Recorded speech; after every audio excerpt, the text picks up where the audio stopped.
అయితే ఇక్కడ సంసారం నిర్వాణం అన్నది కదా, ఇక్కడ ఏంటంటే మనము ధ్యానము చేసినప్పుడు కొంత శక్తి వస్తుంది. ఆ శక్తి మళ్ళీ ఎంతసేపట్లో ఖర్చు అయిపోతుంది అని చూసుకోవాలన్నమాట. కొంతసేపట్లో ఖర్చు అయిపోతుంది. ఓకే, ఇది ఖర్చు కాకుండా ఎక్కువ శక్తి మనం మెయింటైన్ చేసినప్పుడు అంటే ఇప్పుడు సేవింగ్స్ అవుతాయి. ఓకే, ఈ సేవింగ్సే మిమ్మల్ని మీ ఆత్మ ఎదుగుదలకు ఉపయోగపడతాయి. సేవింగ్స్ ఉండాలి. సేవింగ్స్ ఉంటేనే కదా మనము సొసైటీలో ఒక నెక్స్ట్ లెవెల్కి వెళ్తాం. మనం అంటే మనం ఉన్న స్థితిలో నుంచి ఉన్నత స్థితికి వెళ్ళడానికి సొసైటీలో ఒక ల్యాడర్ ఉందన్నమాట. పూడి గుడిసెలో ఉండొచ్చు, కానీ ఒక 5 స్టార్ హోటల్ లాంటి ఒక బిల్డింగ్ ఉందనుకోండి, బెటర్ కదా. అంటే ఇక్కడ ఓకే, అది టెంపరీ విషయాలే, కానీ పర్మనెంట్గా కొన్ని విషయాలని ఆత్మ లెవెల్లో ఉన్న మన సాధన అంతా పర్మనెంట్.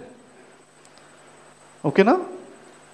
సో ఈ అవగాహన మనకు ఎంతమందికి ఉంది అంటే మనం ఏంటి ఇక్కడ సంపాదించే భూమి మీద సంపాదించే కొన్ని ఉన్నాయి, భూమిలోనే వదిలిపెట్టేసి వెళ్ళిపోతాం ఖాళీగా.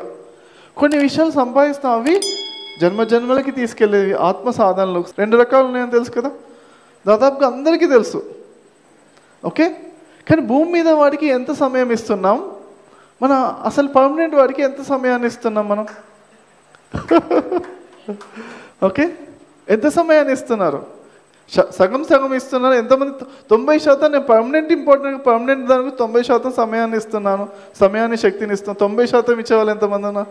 పర్మనెంట్ వాడికి ఇవ్వాలి, టెంపరీ వాడికి ఇవ్వాలా? పర్మనెంట్ చేతులు ఎత్తండి మంచి. వీళ్ళందరూ చేతులు ఎత్తారు, వీళ్ళందరూ మహానుభావులు అంటే వీళ్ళే. ఇప్పుడు ఒకవేళ మహానుభావులు కాకుండా మహానుభావులు అవుతారు, ఎందుకంటే వాళ్ళు సమయం ఇస్తున్నారు కదా.